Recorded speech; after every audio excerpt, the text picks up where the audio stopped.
우리 찬양 한번 부릅시다. 왕이신 나의 하나님, 내가 주를 높이고.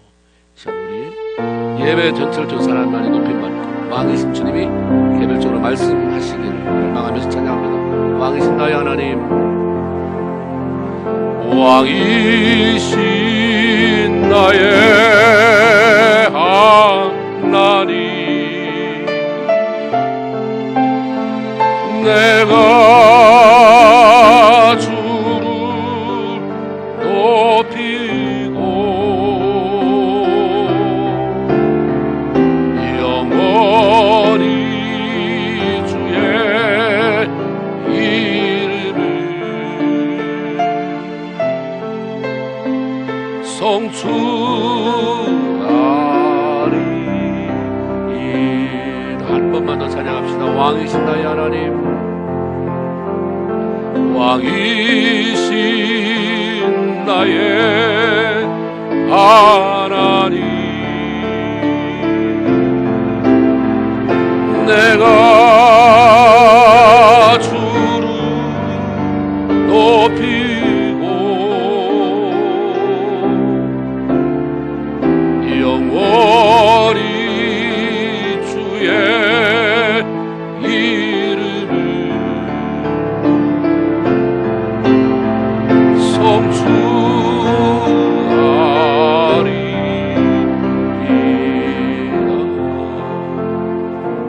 할렐루야.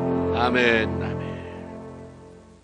하나님께서 애굽에 내린 10번째 재앙으로 인해서 애굽 땅의 모든 장자들과 점난 것들이 다 죽어가는 것을 보고 그로 인해서 통곡하는 소리를 듣고서야 바로가 드디어 이스라엘 백성들을 해방시킵니다. 그래서 이스라엘 백성들은 오랫동안 애굽에서 자기끼리 모여 살던 고센이라고 하는 땅을 떠나 가나안을 향해 갔습니다. 오늘 본문에 람셋이라고 되어 있는데 고센의 다른 이름이다 생각하면 될 것 같습니다. 오늘 본문은 애굽을 떠나던 당시 이스라엘 백성들의 모습이 어떠했는지 마치 한 편의 그림을 보여주는 것처럼 우리에게 그 당시의 정황을 아주 자세히 이야기해 주고 있습니다. 먼저 당시 애굽을 떠난 이스라엘 백성들의 숫자가 장정만 60만이다 우리에게 알려주고 있습니다.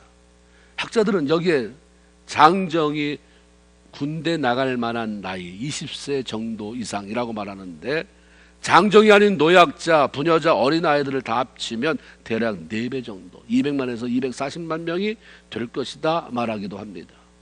그리고 이스라엘 백성들은 애굽을 떠날 때에 빈손으로 나가지 않았다고 하는 사실입니다. 38절에 보면 고센 땅에 살면서 자기들이 키워오던 양과 소와 수많은 가축이 그들과 함께 애굽 땅에서 떠났다고 알려줍니다. 그것뿐만 아니라 이스라엘 백성들은 애굽 사람들에게 금과 은과 폐물, 이런 폐물들, 옷가지를 수도 없이 많이 얻어가지고 나왔다라고 말합니다. 이스라엘 백성들의 인구가 불어난 것이나 폐물을 가지고 나오게 된 것은 모두 즉흥적으로 일어난 일이 아니라 오래전부터 하나님이 계획하신 바였다 우리에게 알려줍니다. 창세기 15장에 보면 하나님께서 아브라함을 부르시고 그에게 하늘의 별처럼 많은 자손을 줄 것이다.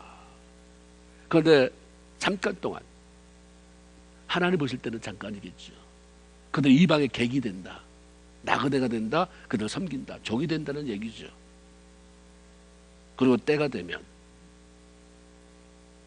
아브라함의 그 후손들을 노예로 삼고 힘들게 했던 그 나라를 징벌하고 창세기 15장 14절 그 후에 내 자손이 큰 재물을 이끌고 나오게 될 것이다. 이게 예언의 말씀이 있었습니다. 그런데 이 약속이 400년이 지난 다음에 성취가 된 거예요. 400년이 지난 다음에 요셉의 초청으로 애굽으로 이민 갔을 때 아브라함의 후손들은 70명이었어요. 70명이 이민 갔습니다. 그런데 400여 년이 지난 다음에 장정만 60만, 다 합해서 240만 명으로 늘어났어요. 하나님이 약속하신 것처럼 별처럼, 아직까지는 아니더라도 그렇게 많은 숫자의 민족이 되었습니다.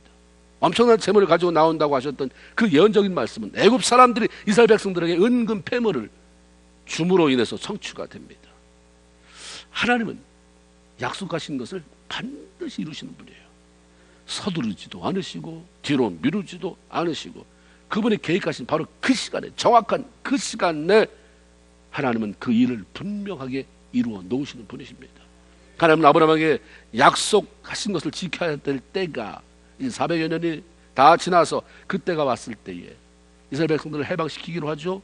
모세를 선택하셨습니다. 모세를 찾아가서요, 내가 이스라엘 백성들을 어떻게 해방할 거다 말씀하시면서 그 플랜을 다 알려주세요. 미리. 모세가 나가겠다고 대답하기도 전에 벌써 플랜부터 다 얘기해 주세요. 그러면서 애굽에서 나가게 될 때 이 한 가지를 꼭 기억해라라고 말씀하신 게 출애굽기 3장 21절 22절입니다. 내가 그때 애굽 사람들에게, 이스라엘 백성들에게 은혜를 입게 할 것이다.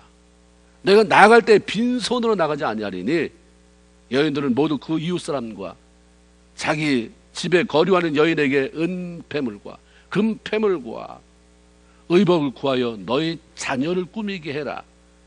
너희는 애굽 사람들로부터 물품을 취하리라. 이런 말씀을 들려주셨거든요. 그래서 장제 죽음이라고 하는 10번째 재앙이 벌어졌을 때에 모세는 하나님께서 들은 대로 백성에게 말했고, 백성들은 모세에게 들은 대로 정말 생뚱맞게 나 금 주실래요? 은 주실래요? 너 은 있냐? 금 있냐? 나 달라. 반응이 어땠을까요? 가뜩이나 장자들이 죽어나가는데 네 족속 때문에, 너희가 섬기는 하나님이라고 하는 존재 때문에 우리가 이 쑥대밭이 됐는데 뭐 금 달라 은 달라, 우리 집에 금 있는 거 어떻게 알았냐, 은 있는 거 어떻게 알았냐, 맨날 그거만 봤냐? 그랬을까요? 반응이 어땠어요? 출애굽기 12장에 36절에 그들이 구하는 대로 주게 하심으로. 이게 답이에요. 달라는 대로 줬다 이 말이에요. 이미 그들은 하나님의 권능에 놀라고 두려움에 가득 차 있었어요. 그 애굽 사람들은 하나님의 백성들이 달라는 대로 거절하지 않고 주었어요. 근데 왜 그랬을까? 출애굽기 12장 33절에 애굽 사람들은 말하기를 우리는 다 죽게 됐다. 다 죽게 됐는데 뭐가 금이 필요하고 뭐가 은이 필요하냐 이 말이죠. 그 백성을 재촉하여 이 땅에서 속히 내보내자. 그러니까 빨리 보내고 싶은 거야. 여기서 좀 내 눈에 띄지 말아라. 여기서 어물쩡어물쩡 되지 말아라. 뭐 필요한데? 뭐 필요해? 금? 알았어. 은? 그래 죽게 빨리 사라지기나 해. 그래서 하나님께서 말씀하신 대로 아브라함이 도대체 하늘의 별같이 많은 그 민족이 종살이를 하다가 어떻게 엄청난 큰 재물을 가지고 나올까 했는데 이런 방법으로 하나님이 약속을 성취시켰어요. 종살이를 하다가 탈출하는 민족이 목숨만 살아 붙어서 나오는 것도 다행한 일인데 나올 때 제사를 챙겨왔다. 이거 도대체 어디서 들었어요? 들어보셨습니까? 있을 수 없는 일입니다. 절대 불가능한 일인데, 그런데 이스라엘 백성들에게 그게 가능할 수 있었던 것은 하나님께서 그 일을 하셨기 때문입니다. 우리가 생각할 때, 우리가 볼 때 도무지 불가능해도 하나님은 당신이 약속하시고 말씀하신 것을 반드시 이루시는 분입니다. 그때 그 하나님이 왜 지금 못하시는가?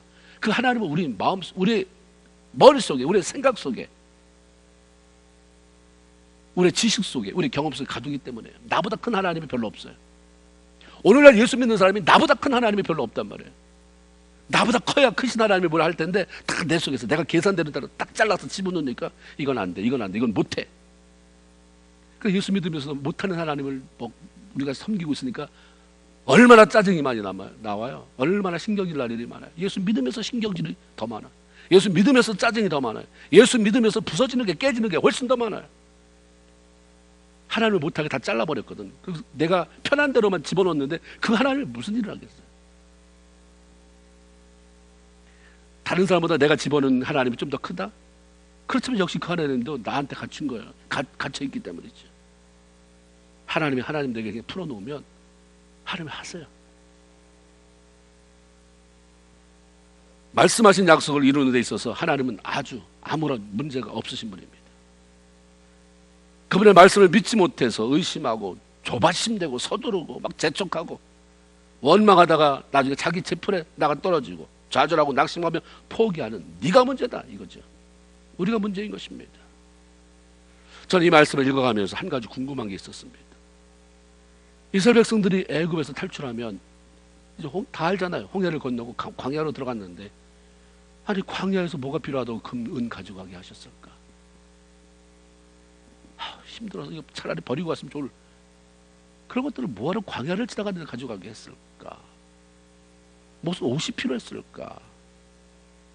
40년이라고 하는 긴 광야 생활 잘 아시는 것처럼 그들이 뭐 먹고 살았어요? 40년 내내 만나 먹고 살았어요. 중간에 무슨 간식이 주어졌어요. 메뉴가 바뀌었어요. 주야장창 만나요. 영양 덩어리였죠. 그거만 먹고 살아도 별 이상이 없는 음식이었으니까 하나님 그렇게 하셨겠죠. 그리고 반석에서 솟아나는 생수뿐이었습니다. 그들에게 은금이 있잖아요. 가져가랬으니까 가지고 나왔는데 그걸로 뭐 고기를 사 먹었어요. 야채를 사 먹었어요. 신선한 과일을 사 먹었어요. 파는 데도 없고 살 수도 없고. 그렇다고 집을 졌습니까? 그냥 하루가 바쁘게 구름기둥 떠나면, 나팔 불면, 불기둥 떠나면 가야 되는데 어디다 집을 사요? 옷은 왜 가져 나오라고 했을까? 광야 40년을 지나면서 네가 그래도 갈아입어야 되지 않느냐 한다면 도대체 얼마나 많은 옷이 필요했겠어요? 그 많은 옷을 다 가져왔다고 한다면 아침에 깔려 죽었을 거예요. 많이 가져 나오지는 않았겠죠. 그리고 사막을, 광야를 지나는 사람에게 옷이 뭐가 이렇게 필요해요? 신명기 8장 4절에 보면 하나님이 그렇게 말씀하잖아요. 모세가 광야를 다 지난 다음에 그때를 회고하면서 이 40년 동안 내 옷이 헤어지기를 했느냐. 그렇게 숱하게 걸어 다녔는데 자전거 타고 다녔냐? 오늘처럼 자동차 타고 다녔냐? 매번 걷는 거예요. 발이 부르텄느냐? 이렇게 말한 것은 누구한테 말해도 확실한 거기 때문에 그래. 맞다. 땀도 안 흘린 것 같죠? 광야를 지났지만 땀 안 흘리게 했던 것 같아요. 막 짜증스럽게 목욕하고 싶은 마음이 들지 않게 했던 것 같아요. 옷이 삭지도 않았던 것 같아요. 옷이 헤어졌느냐? 발이 부르텄느냐? 이 말은 하나님께서 광야 생활을 마칠 때까지 옷 필요하지 않겠다는 거죠. 시편 105편 37절에 보면 마침내 그들을 인도하여 은금을 가지고 나오게 하시니 그의 지파 중에 비틀거리는 자가 하나도 없었다. 한참 뒤인데 하나님이 영감을 주시고 그래서 그때 상황을 알게 하시고 시로 쓰게 했는데 거기에 그랬어요. 은금 가지고 나온 거 나도 하나님이 보여줬다. 깨닫게 했다. 그때 사람은 한 명도 비틀거리는 자가 없었다고 했더라. 다시 말하면 약한 자, 병든 자가 없었다. 인간은 하나님은 광야를 지나는 동안 그들에게 먹는 문제, 마시는 문제, 뭐 입는 문제, 건강까지 다 책임지셨어요. 이스라엘 백성들이 광야에서 죽은 거 보면 아파 죽은 사람 별로 없어요. 그거보다 불순종해서 죽었죠. 건강은 하나님이 책임지셨어요. 그러면 하나님께서 이스라엘 백성들에게 그렇게 필요할 것 같지도 않은 은금, 폐물을 왜 가져다라고 했을까? 첫째는 하나님의 위로입니다.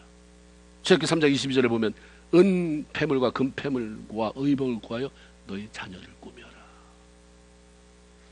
하나님 그 꿈이라고 한 것은 그들 위로하고 지난날 갇혀 살았던 노예로 수고했던 모든 것들에 대한 보상을 하기 위함이죠.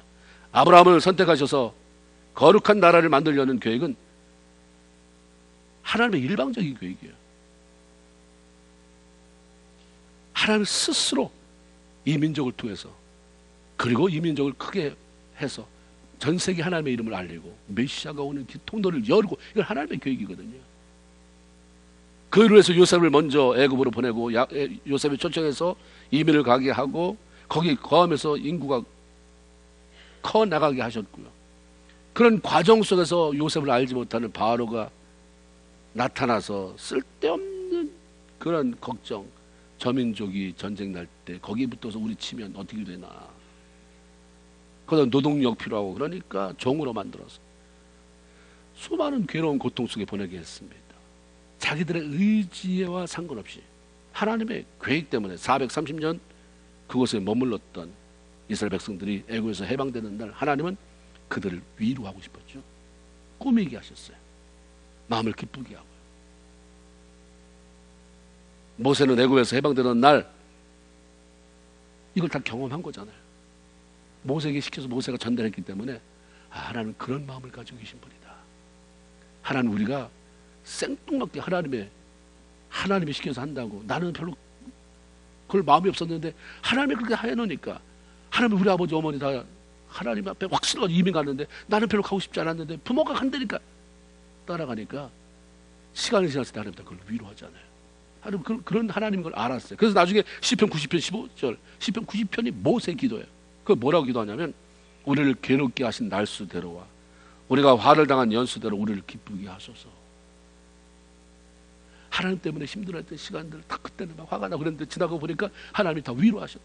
그 하나님을 봤기 때문에 하나님 그 이후에도 무슨 그런 얘기 하잖아요.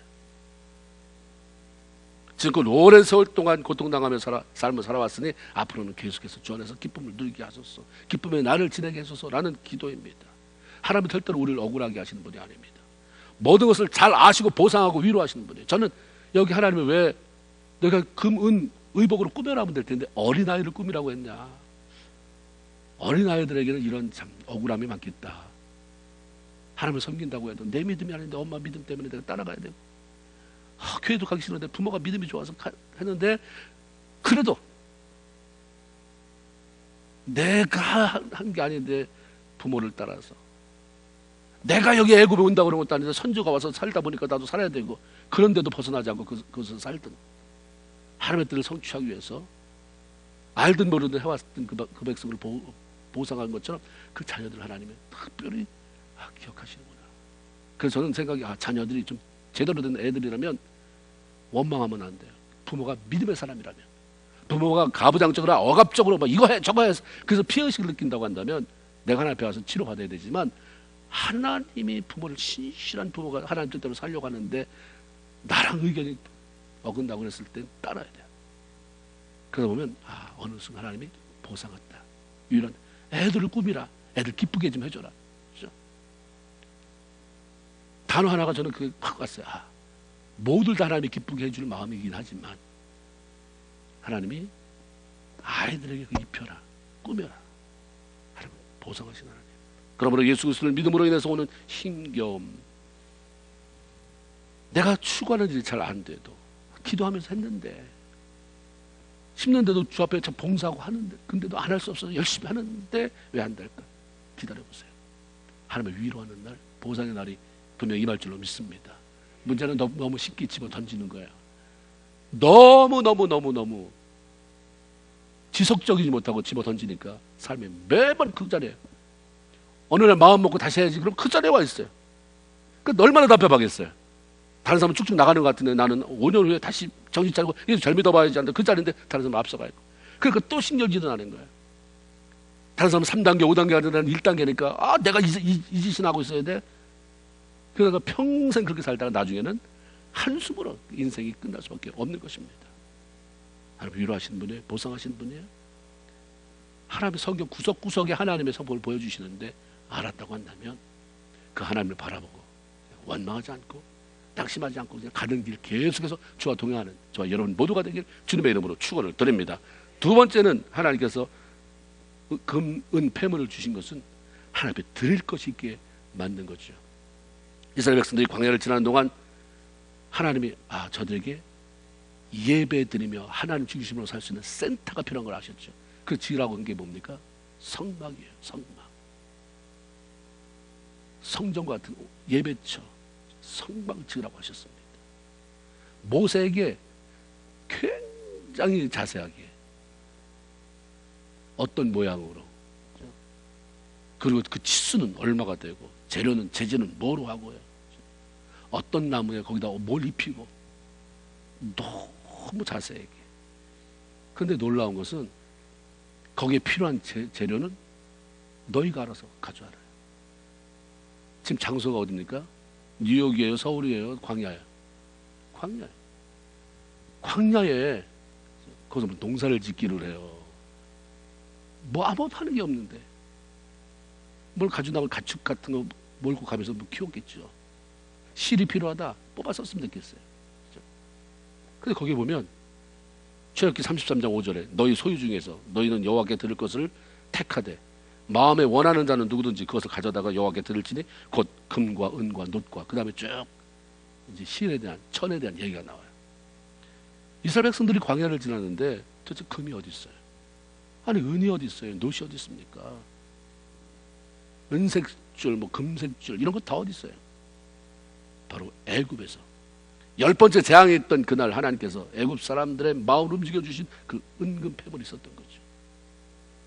출애굽기 36장 5절에 백성이 너무 많이 가져오므로 여호와께서 명령하신 일에 쓰기에 남음이 있었더라. 이스라엘 백성들은 그걸 기억한 거죠.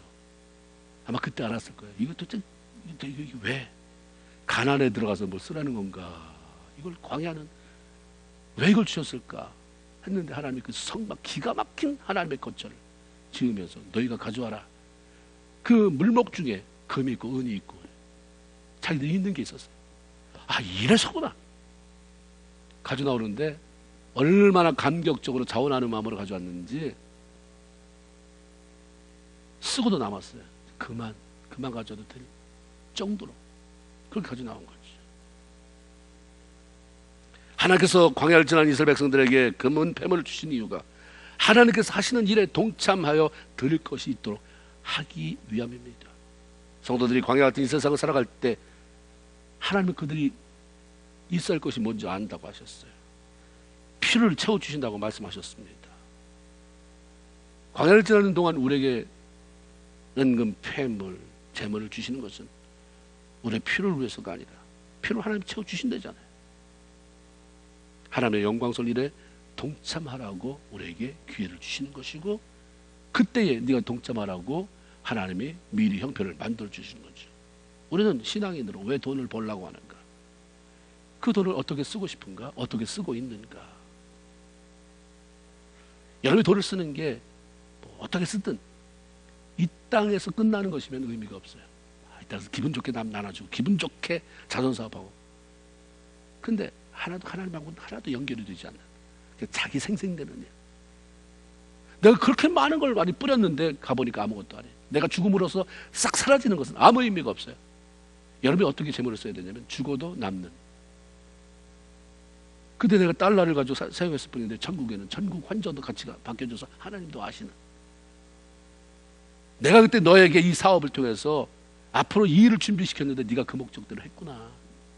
네가 그때 내가 준 걸 네가 잘나서 그런 줄 알고 처음에는 겸손하더니 시간이 가면서 그 돈 가지고 사람 죽이고 말로 죽이고 태도로 죽이고 그 인색하게 한 일 끝이 없고 중간에 스톱된 거 봤지? 너 알지? 왜 그랬을까? 나랑 연결이 안 되는 거죠. 하나님과 연결이 안 되는 거예요. 거기서도 기억이 되는 하나님 앞에 기억이 되고 상급이 되는. 그러니까 이 땅에서 하나님의 이름으로 내가 기쁜 내가 보람 있는 그런 일을 찾아야 되는 거죠. 우리 삶에 하나님께서 광야를 지나는데 뭘 필요할까? 왜 은금이 필요했을까? 하나님이 그 일을 위해서요. 우리는 좀 더 생각해야 되죠.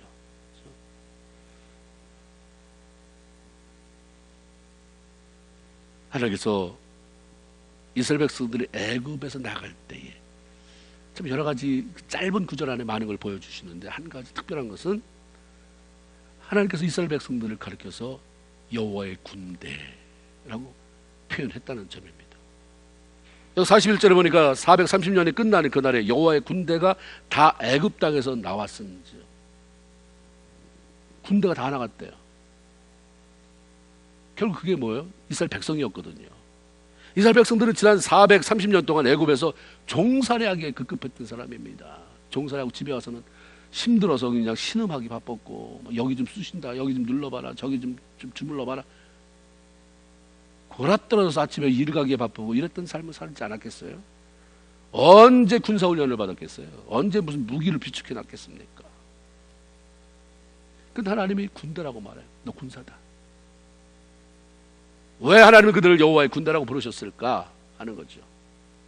앞으로 하나님께서 약속하신 땅 가나안을 정복하기 위해서 그들과 싸워 이겨야 할 임무가 그들 어깨에 있기 때문에 하나님 군사다, 군대라라고 불러주신 것입니다. 지금은 부족하지만 앞으로 훈련을 통해서 하나님의 영광을 위해서 악한 사단과 싸워 이기는 가나안 정복해 나가는 멋진 군사가 될 것을 내다보시고 미리 선포하십니다. 나의 군사들이요. 이스라엘 백성들아 라고만 하지 아니하고 나의 군사들이요 라고 말씀합니다. 기드온 성경에 나오잖아요. 사사 미디안이 쳐들어왔을 때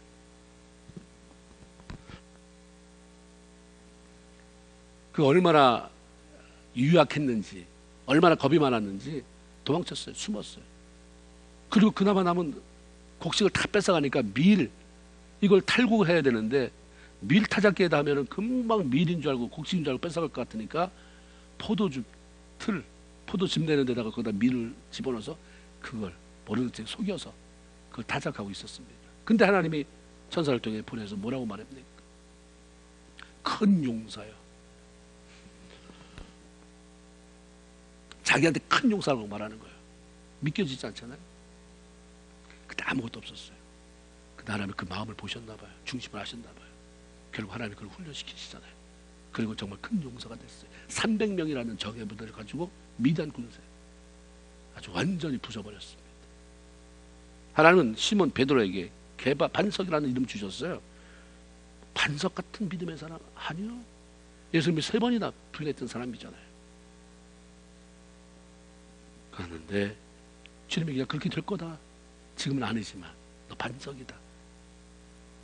그렇게 됐어요.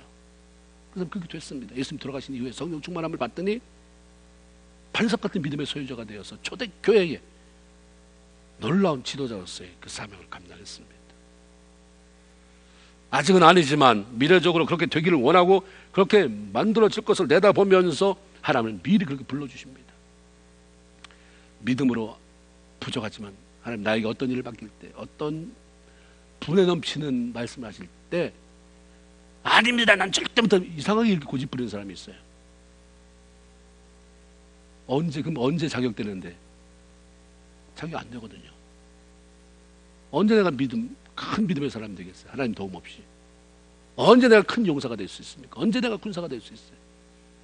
난 나의 군사다 했을 때 하나님, 난 지금 정말 손이 많이 가는 사람인데 날 군사로 원하십니까? 아멘으로 나가야 되는 거죠. 그리고 대가를 치러야 돼요. 군사로 자라가기 위한 대가가 필요한 거죠. 구원받아 하나님의 자녀가 된 모든 성도들은 거룩한 나라의 군사들로 훈련되고 자라가야 합니다. 어린 자녀는 돌봐줘야 돼요. 손이 많이 갑니다. 필요를 공급해줘야 할 대상이지만 군사는 자기 가족이나 이웃들이나 나라를 지키기 위해서 싸워야 되는 사람들입니다. 하나님은 모든 성도들이 자녀이지만 악한 사단과 싸워야 하기는 영적 싸움을 싸우는, 그래서 사단의 나라를 축소시키고 하나님의 나라를 확장시키는, 지옥 가는 사람은 줄어들게 만들고 천국 가는 사람은 많아지게 만드는, 생명을 일으키는 그런 삶을 살기를, 그런 군사가 되기를 원하시는 것입니다. 군사들은 더 이상 귀저귀 갈아채우고 우유병 빨아달라고 하는 어린아이가 아닙니다. 성숙한 자로 자라가야 돼요. 어느 날 교회가 너무 고객이 됐어요. 너무 멋있는 헌금되는 고객. 너무 자기는 대단하다고 생각하는데 우유병 빨고 귀저귀 갈아달라고 보채는 애들만 양성해내는 그런 경향이 있지 않습니까? 근데 하나님 우리 모두가 다 군사되라고 하잖아요. 너 어느 때까지 맨날 여기 실족했다, 여기 시험 받았다, 나 이거 달라, 난 왜 안 주냐, 왜 나한테는 이거 안 하냐, 왜 나만 빼지냐. 이제 그런 말을 그만해라. 군사예요, 군사. 저 옆에 나 왜 이거 안 주십니까, 왜 안 주십니까 라고 하지 말고 군사는 보고하잖아요. 하나님, 내가 이 삶에서 이런 영적 싸움에서 이겼습니다. 지난주에는 수도 없이 나에게 좌절과 두려움이 오고 낙심이 오고 미움이 왔는데 예수의 이름으로 내가 이기고 나갔습니다. 할렐루야. 이런 보고가 좀 있어야 돼요. 군사는 자기가 따라야 할 권위가 누군지 알고 절대 순종하는 사람입니다. 권위가 무너지는 것에는 그 다음에 스텝이 진행이 안 돼요. 자기가 독불장군이에요. 아무도 없어요. 꼭 그런 사람이 화살바지가 돼요. 근데 권위자가 누군지, 그 권위 밑에서 그 절대 권위에 순종하면서 거기서 내 역할을 감당해야 지혜로운 사람이죠. 군대는 조직이고 군사들은 그 조직 속에서 자기에게 주어진 일들을 감당하며 내가 따라야 할 그런 권위가 누군지를 알고 절대 순종하는 사람들입니다. 우리는 영적 군사로 우리의 대장 되시는, 우리의 권위자 되시는 예수만을 따라 살아가야 될 사람이고, 그분이 명령하면 목숨 내놓고 순종해야 될 사람이에요. 요즘 사람들은 우리가 찬송가를 부르기 잘 싫어하잖아요. 찬송가에 많은 사람들이 자기 경험을 통해서 다양하게 가사를 써서 곡을 붙인 게 너무 많습니다. 찬송가 351장 믿는 사람은 주의 군사니, 제목만 봐도 그래요. 이 사람이 경험한 거예요. 믿는 사람은 주의 군사니 앞서가신 주를 따라갑시다. 그 다음 뭐예요? 우리 대장 대신 우리 대장 예수 길을 들고 접전하는 곳에 가신 것을 보라. 믿는 사람은 주의 군산이 앞서가신 줄을 따라갑시다. 믿는 사람들은 주의 군산이 우리 대장 예수 길을 들. 예, 됐습니다. 우리 대장 되신 예수가 앞서 길을 들고 갈 때 따라가라는 거예요. 그 가면서 주님이 말씀하면 아멘하고 순종하면 나가라. 이게 군사다 이 말이에요. 너무 뺀질뺀질하게 말 안 듣는다. 저걸 처리해낼 수도 없고, 그렇다고 저걸 중요한 위치에 세울 수도 없고, 하나님의 고민거리가 됐으면 안 돼요. 아, 내가 이런 일을 하고 싶은데 어느 교회를 쓸까 했을 때 주님 딱 떠오르는 교회가 어느 교회 돼요? 안주교회 돼요. 내가 이런 일에 필요한데, 물질이 필요한데 딱 떠오르는 사람이 누가 돼야 돼요? 왜 장로님 이름을 댑니까? 자기 이름을 대야지. 그게 소원이 돼야 돼요. 하나님이 일하는 소에게 뭘 세우지 않아요? 망을 한번 벗어보세요. 하나님이 어떻게 일하는지 너무 복잡해서 계산적으로 살다가 그냥 너무 계산적으로 하다가 계산적으로 사는 삶의 그 시간의 흐름의 열매는 거기서 멈추지 않는다는 거예요. 내가 요만큼 있으면 여전히 요만큼 있지가 아니라 점점 줄어든다는 거예요. 올라가지 않으면 가만히 있습니까? 미끄러집니까? 미끄러져요. 가만히 있지가 않아요. 예수 믿는 사람 자꾸 올라가야 되는 거죠. 특별히 군사는 자기 사생활에 얽매이지 않는다고 말합니다. 디모데후서 2장 3절 4절 너는 그리스도 예수의 좋은 군사로 병사로 나와 함께 고난을 받으라. 병사로 복무하는 자는 자기 생활에 얽매이는 자가 하나도 없나니 이는 병사로 모집한 자를 기쁘시게 하려 함이다. 하나님께서 우리를 불러 자녀 삼아주시고 거룩한 군사로 세워주셨습니다. 일단 군사로 부름 받은 사람은 더 이상 내가 원하는 대로 삶을 살려고 하는 그런 착각 속에서 좀 내려와야 돼요. 그걸 다 내려놓아야 됩니다. 어떻게 하면 나를 불러주신 대장 예수 그 하나님 마음을 기쁘시게 해드릴까? 너무 이유가 많은 사람, 너무 변명이 많은 사람, 그렇죠? 일단은 여러분이 뭔가 동역자를 삼을 때 이유가 무슨 얼마나 이유가 많아요. 얼마나 변명이 많아요. 그리고 이기적이고 좀 깊이 기도해 봐야 될 사람이죠. 이런 군사는 적과 대항을 했을 때 절대로 힘을 발휘할 수 없어요. 사기를 떨어뜨립니다. 수만 명이 모여든 군사 가운데서 오죽했으면 하나님이 다 갈라내고 300명만 뽑아 기도원에게 붙여줬겠습니까? 나선다고 다 군사가 아니다. 특별히 군사들에게는 사기가 필요하잖아요. 사기, 의욕, 자신감. 그렇죠? 사기는 한마음이 되어 서로 격려할 때 가능해집니다. 비난하고 반목 질시하게 되면 마음이 나눠지게 되고 한 일도 없이 그냥 몸이 피곤해져요. 무력한 공동체가 되어서 사단의 공격 앞에 여지없이 무너질 수밖에 없습니다. 여러분이 밭에 나가서 일을 하든지 아니면 풀을 뽑든지 나무를 베든지 차라리 이게 낫지. 누구 미워가지고 이 안에서 그거 미움 새기고 누구랑 내밀해서 끊임없이 싸우는 것, 이거는 사람을 피폐하게 만들어요.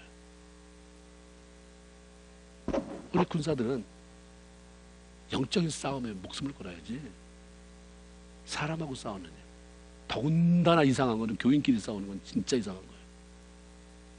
교인끼리는 한 명도 걸리는 사람이 없게 만들어야 돼요. 정말 소중한 사람만 모았는데 왜 소중한 사람하고 걸리냔 말이에요. 나가서 걸으세요. 나가서 가서 여기 보니까 한인 마켓도 많고 식당도 많은데 가서 아무나 걸리면 자꾸 시비 거세요. 교회에서 시비 걸지 마세요.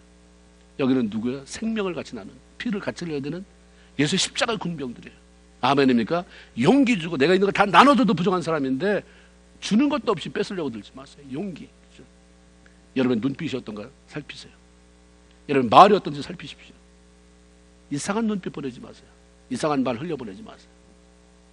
내가 안 그런 척하면서 다른 사람 말 주워다가 사람 기운 빼버리는 사기, 저하시키는 것, 이거는 죄예요. 공동의 책임을 져야 됩니다. 그래서 히브리서 10장 24절에 하나님 우리에게 이렇게 말씀합니다. 서로 돌아보아. 돌아보라는 말이 지난주에 안 끼고 왔던 반지 끼고 왔네. 지난주에 안 입고 왔던 새 옷 명품인데, 이런 거 보라고 그런 게 아니라 서로 돌아봐. 그 다음 뭐야? 사랑과 선행을 격려하며. 이 말은 한 번도 못하고 가요, 교회에서. 어찌 좋은 옷 샀는데, 이런 말은, 이거 어디서 샀어? 누가 사줬어? 이런 말을 잘 물어보는데, 사랑과 격려. 요즘 잘 지내고 계십니까? 힘 많이 드시죠? 나 기도하고 있습니다. 기도할게. 이런 말을 얼마나 하십니까? 지난주에 몇 번 하고 가셨어요? 나 집에 가서 기도해. 그렇죠. 그러나 기도하는 것도 중요하지만 사람이 마음으로 믿어. 그 다음 뭐예요? 입으로요. 입으로 시인하는 거예요. 입으로 선포해 주는 거. 기도를 듣고서 지금 우리 교회 장로님이, 권사님이, 집사님이 나를 위해서 기도하구나. 갑자기 그게 막 힘차게 들어온다고 한다면 영적으로 대단한 고수예요. 그게 잘 안 느껴져. 언제 느껴집니까? 말할 때.